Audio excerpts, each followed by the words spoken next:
Favo de mel são as palavras suaves, doces para a alma e saúde para os ossos. Com essa palavra de Provérbios 16, 24, nós queremos dar as boas-vindas a você a mais uma reunião Casa de Paz.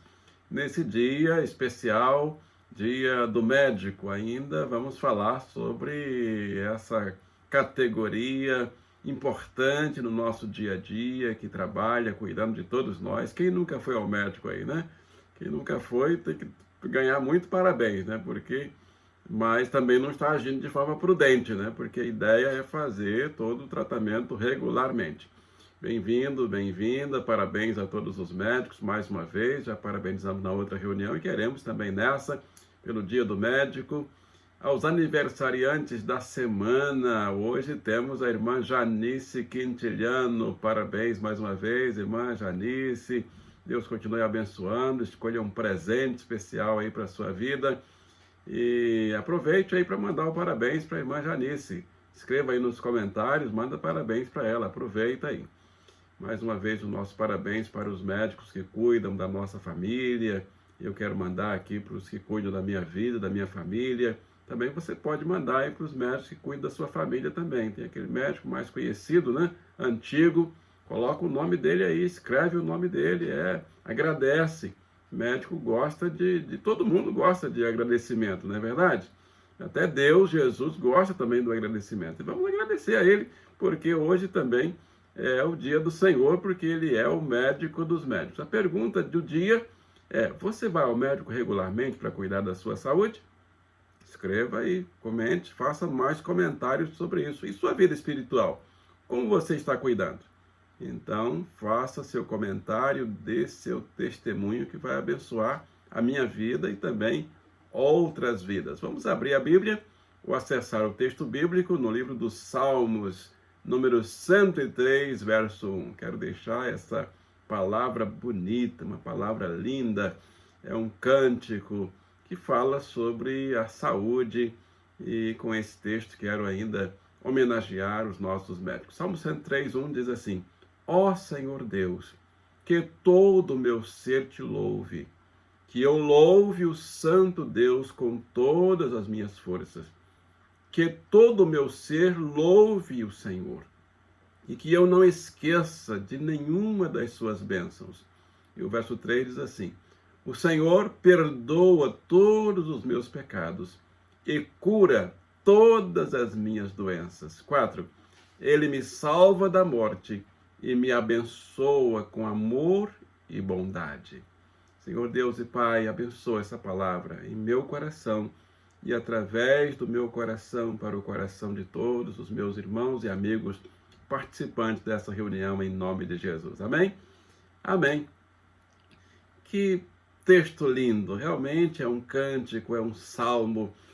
Davi foi o autor de muitos salmos e é chamado Salmo de Davi. A gente não sabe se ele foi o autor ou se era um dos salmos da preferência dele. O texto não deixa claro. A verdade é que era um salmo cantado por Davi. Davi era poeta, era músico e ele louvava o Senhor. Ele bendizia, ele conversava consigo mesmo, dizendo: minha alma, louve ao Senhor. E por que esse louvor? Porque por alguns motivos. Primeiro motivo, porque é Ele que perdoa todos os teus pecados. E o segundo motivo, quem sara todas as tuas enfermidades. Então, o Davi, ele cita aqui duas enfermidades: a enfermidade da alma e a enfermidade do corpo. De uma forma, tanto uma quanto a outra, ele atribui ao Senhor a cura. Os médicos, eles não gostam de falar que curam. Eles sempre trabalham com a ideia do tratamento preventivo e, naturalmente, o tratamento curativo, o tratamento que vai fortalecer o corpo para prevenir as doenças e para combater as doenças. Mas até os médicos reconhecem que quem cura é o Senhor. Então, que lições nós podemos tirar desse texto para as nossas vidas hoje? A primeira lição é que o Senhor, ele dá vida e abençoa com amor e bondade. E eu encontro isso no verso número 4. O verso 4 termina exatamente dizendo assim: Ele me abençoa com amor e bondade. Então, esse é um dos motivos pelos quais, dentre tantos motivos, Davi louva ao Senhor e desperta sua alma para louvar e adorar ao Senhor. Porque o Senhor dá vida abençoada com amor e bondade. Porque viver por si não é o principal. Quanta gente que vive e fala assim, está igual um vegetal. Porque a vida, ela precisa ter amor, ela precisa ter paz, ela precisa ter bondade, precisa ser uma vida abençoada. Eu conheci um rapaz quando ele completou 29 anos de idade. E ele mesmo dá o testemunho dele, ele escreve, ele faz gravações, filmagens, dando testemunho, falando da história dele, contando a história dele. Ele diz assim, ele falou, até os 29 anos de idade ele não viveu. Porque ele teve a infância, uma infância muito difícil, de muito sofrimento, de muitas pressões, muitas dificuldades, falta de muita coisa. E quando cresceu um pouquinho, se tornou adolescente, veio aqui para uma região de muitas dificuldades também. E ele acabou se envolvendo com muitas coisas erradas e ele foi realmente ao fundo do poço. E outro dia eu ouvi alguém dizendo, foi ao fundo do poço e cavou mais 100 metros. Eu creio que ele cavou mais 1000 metros, porque ele realmente já estava no fim quando eu encontrei. Ele mesmo diz isso, relata isso, e não via esperança, e o nome dele é Nassip, ele tem testemunhos gravados, filmados, e quando eu encontrei com 29 anos de idade, ele se entregou ao Senhor Jesus, ele passou a se dedicar à leitura da palavra de Deus, a ocupar a mente dele com a palavra de Deus, e a entregar realmente a direção da vida dele nas mãos do Senhor. E quando ele fez isso, ele passou a viver, a ter uma vida abençoada, com o verdadeiro amor e com a verdadeira abundância que o Senhor Jesus diz em João 10:10. Eu vim para que você tenha vida e vida com abundância, que significa fartura, significa uma vida frutífera, uma vida de prazer real, verdadeiro. Eu tenho um testemunho desse rapaz e quero citá-lo como exemplo, porque ele me permitiu citar, e porque eu encontrei a pessoa da minha mais alta amizade, e ele é empresário hoje, e ele dá testemunhos onde ele é chamado de uma vida que ele passou a viver a partir dos 29 anos de idade. Então, essa é a primeira lição que nós tiramos desse texto. O verso 4 diz, Ele me abençoa com amor e bondade. Então, compensa viver com o Senhor, porque com Ele nós temos uma segurança de vida com significado. Sem Ele, o risco de uma vida sem significado, sem propósito, é muito grande. Tem muita gente vivendo aí, e ao final está dizendo assim, estou vegetando. Segunda lição que nós anotamos desse texto é que o Senhor é médico. O Senhor é médico. Ele sabe tudo de medicina. O Senhor conhece tudo, até aquilo que a medicina não conhece. O que a medicina descobriu foi porque o Senhor deu permissão aos descobridores, aos cientistas que estudaram, para que eles descobrissem. Porque quem fez o corpo humano sabe como ele funciona, sabe as funções neuroquímicas, neuronais, psíquicas e todo o funcionamento, sabe a anatomia e a fisiologia do nosso corpo, sabe tudo. Sabe-se muito pouco sobre o cérebro humano, e o pouco que se sabe é muito, mas nós podemos dizer que o Senhor, ele sabe tudo do cérebro humano. E quem quiser conhecer mais, deve depender do Senhor. O Senhor é médico, ele é cientista. E através de sua equipe multi e interdisciplinar, ele cura as minhas doenças e as suas doenças. Essa é a segunda lição desse texto. O verso 3 diz, é ele que sara todas as nossas enfermidades. Graças a Deus, muitos médicos e cientistas estão reconhecendo isso. E tem testemunhos, porque tem enfermidades, doentes e doenças que o próprio médico que estava cuidando chamou a família e disse: olha, isso aqui não tem jeito. Vamos buscar uma religião e tudo. E a família buscou ao Senhor e o Senhor curou, mas foi um milagre. Os próprios médicos reconhecem isso, graças a Deus que a medicina, e eu louvo a Deus porque muitos médicos estão reconhecendo. Tem muitos médicos cristãos, eu tenho, meu colega, eu trabalho com ele, Dr. Arnaldo, é otorrino, e é um servo do Senhor, muito abençoado, é uma bênção na minha vida e também tem abençoado muitas vidas. Eu quero deixar para vocês a história de um médico que não sabia mais o que fazer com um paciente que estava no CTI, em estado gravíssimo. Foi uma queimadura de uma jovem. E Deus moveu a equipe dele. Aí é a hora de Deus mover a equipe dele. Deus levou até lá uma auxiliar de serviços gerais, que era serva do Senhor. E ela orou por aquela... E o médico estava estudando, pesquisando sobre o que fazer com aquele caso, porque para ele realmente estava além do conhecimento dele, e ele era o melhor especialista na área. O que mais sabia naquela região daquele assunto era ele.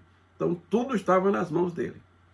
E depois daquela oração, a moça começou a reagir e ele soube que uma auxiliar de serviços gerais tinha entrado lá e orado, e ele a procurou e pediu para ela orar por ele também, para que Deus desse sabedoria a ele nos estudos, e Deus deu sabedoria a ele.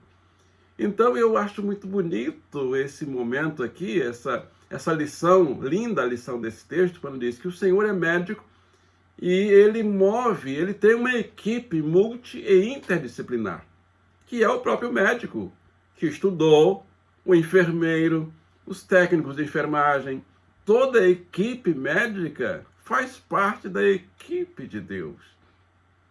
E Deus faz parte da sua equipe, meu irmão, minha irmã médica. Você que está me assistindo agora, me acompanhando, saiba que Deus está presente no seu consultório, no seu centro cirúrgico. Sabe por quê? Porque quando um irmão meu vai ao médico, quando eu vou ao seu consultório, antes eu oro a Deus: Senhor, entra comigo naquele consultório, dá sabedoria à mente daquela médica, daquele médico, para aplicar o remédio certo para que eu tenha a cura necessária. O médico estuda realmente, são muitos anos. E isso tudo faz parte da equipe multi e interdisciplinar de Deus, para trazer alívio para aquela jovem que não tinha esperança para ela. Hoje ela está melhor, ela está bem, e não tinha solução. Hoje ela já está muito bem, graças a Deus. E aos médicos, a equipe de Deus que cuidou dela. Que maravilha! Eu também, um dia, fui surpreendido com o testemunho desse irmão. O irmão Germano, ele entrou em coma, e eu ia ao CTI, e ele estava lá em coma, parado naturalmente. O médico falou: não tem mais jeito. Mas eu sempre tenho o costume de orar com o paciente e falo um salmo, que é o Salmo 23 da Bíblia. É um salmo muito bonito, muito importante para essas horas, e qualquer hora ele é oportuno. E eu recitava o salmo e orava pelo irmão Germano. Eu não lembro quanto tempo ele ficou em coma, mas ele voltou do coma. E ele, quando me encontrou, ele disse: pastor, eu lembro que o senhor ia lá no CTI, eu queria falar, mas eu não conseguia falar. E eu ouvia o senhor falando no Salmo 23. Então eu tenho esse testemunho pessoal para contar para vocês de como o Senhor, ele move a sua equipe, médicos e quem não é médico também, um pastor, um religioso, para orar pelo servo dele que está ali, para que o paciente reaja positivamente, os medicamentos tenham uma ação positiva nas células e no corpo do paciente. E eu fiquei assim maravilhado com o testemunho do irmão Germano, porque a gente sabe disso. Os médicos às vezes falam: conversa com o paciente, conversa com seu parente no CTI, Está lá parado, mas conversa, não deixa de conversar, não. Nós temos filmes e novelas que mostraram isso, mas eu tenho, na minha própria experiência, alguém que voltou do coma e relatou isso, que ele entendia tudo. Terceira e última lição desse texto para nós é que o Senhor é o único que pode curar a pior doença. Aqui, agora, não vai encontrar em farmácia remédio para essa doença. Não vai encontrar nenhum médico, cientista, não vai ter também remédio. Não adianta pesquisar remédio que não vai descobrir. Os cientistas estão procurando aí a vacina para a Covid-19, mas para o pecado só tem um jeito, só tem uma solução, é buscar ao Senhor. Só Ele tem a vacina, só Ele tem o remédio, só Ele tem a solução. E a solução é a base do sangue. Olha aí que coisa maravilhosa. O que a medicina descobre, o Senhor também ele usa o sangue do seu Filho Jesus Cristo. E eu quero orar daqui a pouco com você para que esse sangue de Jesus Cristo, que nos purifica de todo pecado, que é a pior doença, o verso 3 diz, é Ele que perdoa todos os teus pecados. Então, o exemplo é o exemplo do próprio Jesus, que falou para uma mulher da Bíblia, que é mulher, não fala o nome dela porque fala o tipo de vida que ela levava, chama de mulher adúltera. E Jesus disse assim para ela, eu não te condeno, mulher. Então Jesus quis dizer para ela naquele momento, eu te perdoo, mulher. Quando ele disse assim, eu não te condeno, aquela mulher foi absolvida por Jesus, foi aceita por Jesus. E eu fico maravilhado com isso, porque eu quero que Jesus fale assim comigo também. Eu te aceito também, meu filho, apesar de você. Você quer também isso para você? Então, coloque sua vida, coloque suas enfermidades espirituais diante do Senhor, diante da mesa do Senhor. Conte para Ele, e o remédio é a base do sangue do Cordeiro Pascal. O sangue do Filho do Deus vivo nos purifica. E Ele diz para a mulher, e diz para mim e para você, eu também não te condeno, mas vá e não peques mais. Êxodo 23, 25 diz, e servireis ao Senhor vosso Deus, e Ele abençoará o vosso pão e a vossa água. Eu tirarei do meio de ti as enfermidades. Gênesis 23, 25. Com essa palavra nós fechamos esse terceiro ponto e concluo contando a história de um pastor que estava celebrando a ceia do Senhor na igreja, e ele notou que uma jovem senhora começou a chorar de forma assim muito forte durante a reunião, e ele no momento lá pediu um momento de oração silenciosa, e ele saiu da celebração, porque a mulher estava chorando, ele percebeu, e algumas pessoas perceberam também, e ele foi até a bancada onde estava a mulher, e ele disse assim, filha, vamos até o altar, ajoelha-te ao pé da cruz, e acharás a cura e a misericórdia.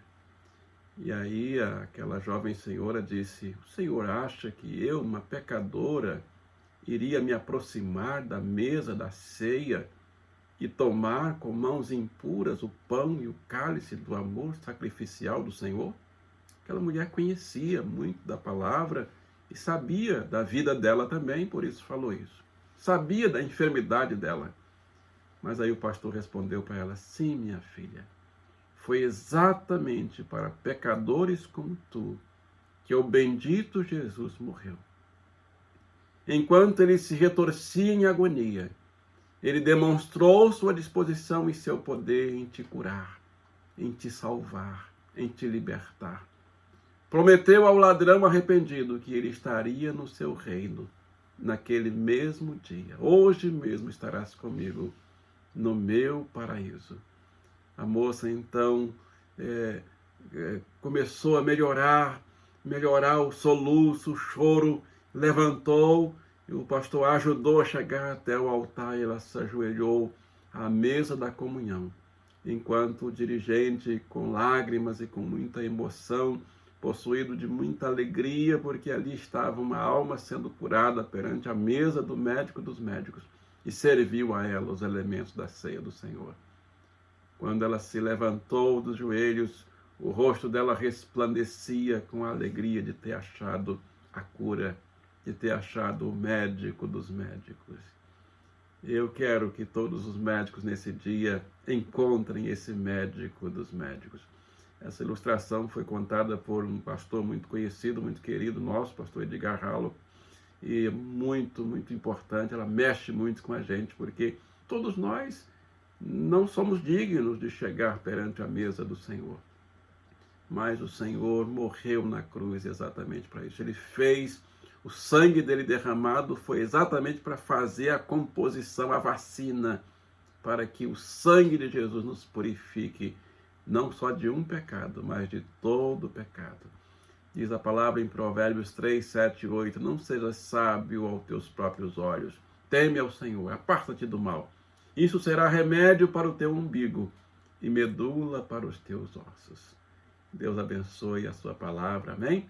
Daqui a pouco vamos fazer a oração dos médicos, a oração da medicina, a oração para nós, porque quando nós vamos ao médico, nós precisamos orar pelo médico, para que ele seja realmente competente, abençoado por Deus. Mas antes, inscreva-se em nosso canal. Já se inscreveu? Então, clique aí no sininho. Compartilhe essa reunião com seus amigos, com as pessoas da sua família. Vamos orar? Curve a sua cabeça, feche seus olhos e diga assim: Senhor Deus e meu querido mestre, eu te agradeço porque me entregaste a missão de exercer a medicina, restituir a alegria de viver as pessoas que me são confiadas, a qualquer hora, momento e lugar.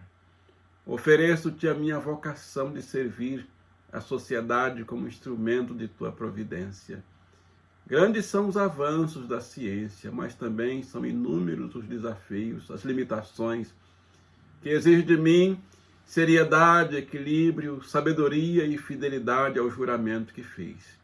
Ó Deus, dá vida de paz, ilumina-me e faça de mim um mensageiro de misericórdia e esperança. Que no final de cada jornada, de cada plantão, eu possa celebrar o renascer da vida, frutos do meu trabalho e da tua bênção, e a te buscar diante de minhas limitações quando não tiver êxito. Senhor, que vieste trazer vida e vida abundante, sonda-me e torna-me um instrumento de tua misericórdia. Que Deus abençoe todos os médicos e todos os pacientes que chegarem perante os médicos com essa oração. Ainda clamamos por libertação para os oprimidos, saúde para os doentes, nos hospitais, nos CTIs, abertura de portas de emprego para os desempregados, proteção para os trabalhadores nas idas e vindas, avivamento para a nossa igreja, salvação para as almas. Eu oro a Deus o Pai, na virtude do Espírito Santo, no nome do Príncipe da Paz, Jesus Cristo, oramos. E todos digam amém, amém. Estamos chegando ao final de mais uma reunião Casa de Paz. Mas não fique triste, porque depois de amanhã tem live ao vivo com a missionária Eneida Pimentel Mendes, terça-feira, 19h, não perca. Clique no sininho aí para você ser avisado antes. Deus abençoe a sua vida. Uma bênção para você. Abra seu coração e a sua alma e receba mais uma bênção. Salmo 36, 7. Como é precioso o teu amor, ó Deus! Os homens encontram refúgio à sombra da tua mesa, à sombra das tuas asas. Eles se banqueteiam na fartura da tua casa. Tu lhes dás de beber do teu rio de delícias. Pois em ti está a fonte da vida. Graças à tua luz, vemos a tua luz. Estendes o teu amor aos que te conhecem e tua justiça aos que são retos de coração. No nome de Jesus, nós abençoamos com essa bênção a sua vida e a sua casa de paz. E todos digam amém. Um abraço e até a nossa próxima reunião. E que Deus nos abençoe. Amém.